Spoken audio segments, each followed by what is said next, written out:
Ada orang datang ke saya, curhat dengan masalah-masalahnya. Sedemikian banyak dia punya masalah, bahkan saya bingung. Kok semuanya jadi masalah? Orang itu, saya bilang begini, Bu, coba deh, Ibu ngomong ke Allah. Wahai masalah, Allah Maha Besar. Wahai masalah, Allah Maha Besar. Kalau kita sudah berani berkata seperti itu, masalah itu akan menjadi kecil. Wahai Allah, masalahku besar, menjadi wahai masalah, Allah Maha Besar. Dan ketika ini kita tulis, kita tempel, ini menjadi sesuatu yang tenang. Kita tak kuasa, Allah Maha Kuasa. Kita tidak kuasa, Allah Maha Kuasa. Wahai masalah, Allah Maha Besar. Dan suatu hari, teman-teman perlu tahu nih, ketika Haji Wada dan ayat terakhir diturunkan, Al-yawma akmaltu lakum dinakum wa atmamtu alaikum nikmati wa raditu lakumul Islam madinah. Semuanya bahagia. Semuanya bahagia. Tapi ada satu yang menangis. Abu Bakar As-Siddiq. Sampai Umar radhiyallahu anhu bertanya, wahai Abu Bakar, apa yang membuatmu menangis? Mengapa engkau menangis? Apa yang menjadikanmu menangis, wahai Abu Bakar? Abu Bakar pun balik bertanya kepada Umar, wahai Umar, apakah engkau tidak tahu? Ketika sesuatu itu sudah sempurna, sudah selesai, akmaltu, sudah aku sempurnakan nikmatku atasmu, berarti wahyu itu sudah selesai.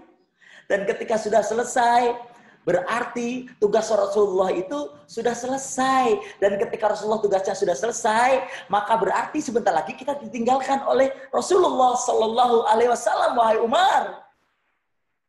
Dan saat itulah Umar yang menangis jauh lebih kencang daripada Abu Bakar As-Siddiq. Jadi saya selalu menghibur diri saya, menghibur teman-teman yang punya masalah, berarti masih panjang umur. Pak Willy punya masalah, masih panjang umur.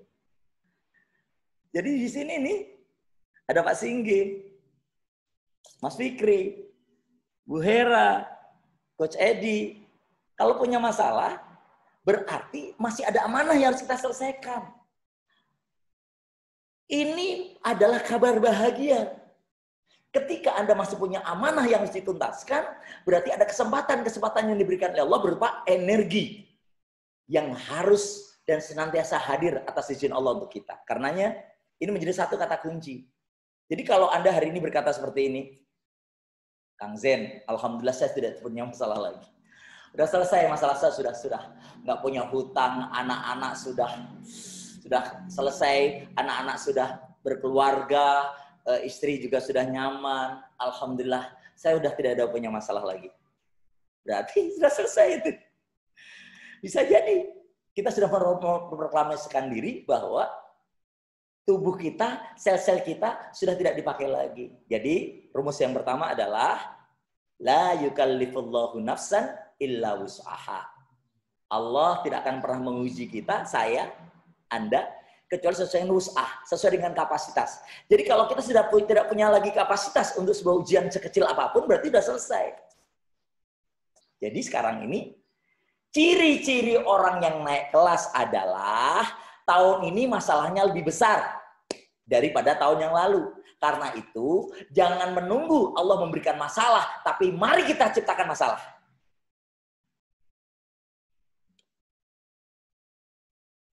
Saya kasih contoh. Saya beritahu ke Pak Willy. Pak Willy tahu nggak rahasia menjadi pasti kaya? Pasti kaya. Jadi ini pasti, bukan abal-abal. Pasti kaya. Pak Willy? Nggak tahu. Saya bikin masalah. Salah satunya itu. Jadi rahasia pasti kaya itu adalah kita harus memperbesar kapasitas masalah kita sebelum masalah itu datang. Contoh, di sini siapa Yang tahun lalu sudah punya target, insya Allah zakat mal saya tahun 2021 adalah 100 juta rupiah dan akan saya cicil kepada Allah dan itulah zakat mal saya. Bismillah. Nah,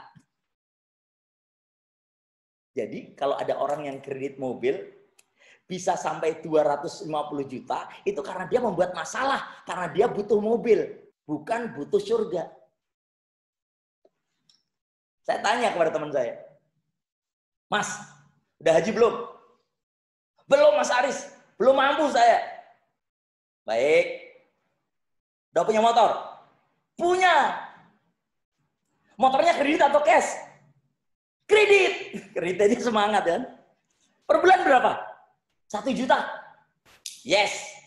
Kalau seandainya 2 bulan tidak ngangsur, bagaimana konsekuensinya? Ditarik motor saya. Terus bagaimanapun saya harus bayar. Motor tidak pernah ditanya oleh Allah ketika nanti kita mati. Motor tidak pernah ditanya oleh Allah ketika nanti kita terbujur. Motor tidak pernah ditanya oleh munkar dan nakir. Dan itu kita perjuangkan dengan luar biasa. Tetapi kita tidak pernah memperjuangkan yang dinamakan haji. Padahal haji adalah rukun. Rukun itu kalau tidak dijalankan batal. Pertanyaannya. Sekarang pertanyaan saya yang pertama. Kepada Coach Edi.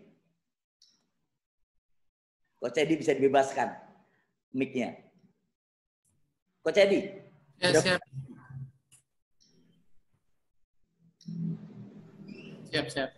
Sudah berangkat haji, alhamdulillah. Bersama istri. Umroh sudah. Haji? Belum. Umroh itu bukan rukun. Iya, betul. Sekarang pertanyaan saya. Ini pertanyaan yang diberikan untuk saya ketika saya belum punya rumah. Nih. Saya ditanya gini, Mas Haris, pengen haji? Pengen. Nah, sekarang pertanyaan ini saya pindahkan ke Coach Edi. Ya, siap. Coach Edi, sudah pernah ikut manasik haji belum? Belum.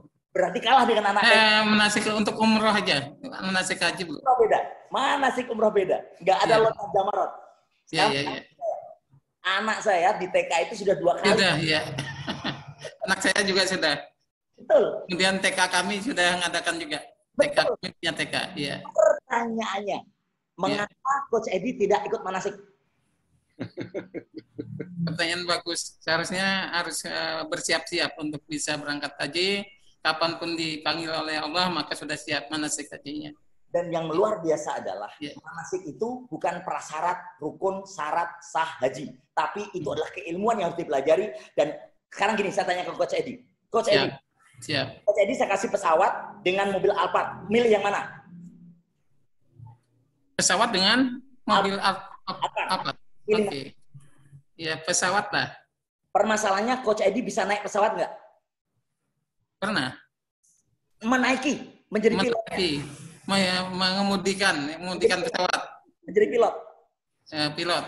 Ya. Pernah. Bisa atau tidak? Kalau belajar pasti bisa, insya Allah pasti bisa. Sekarang, kondisi sekarang, bukan masalah. Sekarang belum bisa. Berarti pesawat itu tidak lagi bermanfaat bagi Coach Edi, walaupun dia hebat, walaupun dia keren, karena itu tidak mukallaf atas kita. Yeah. Pesawat itu ternyata tidak selevel dengan kita. Yeah. Sama. Artinya, sama persis dengan tanyaan saya dulu ditanya, sudah pernah manasik? Belum.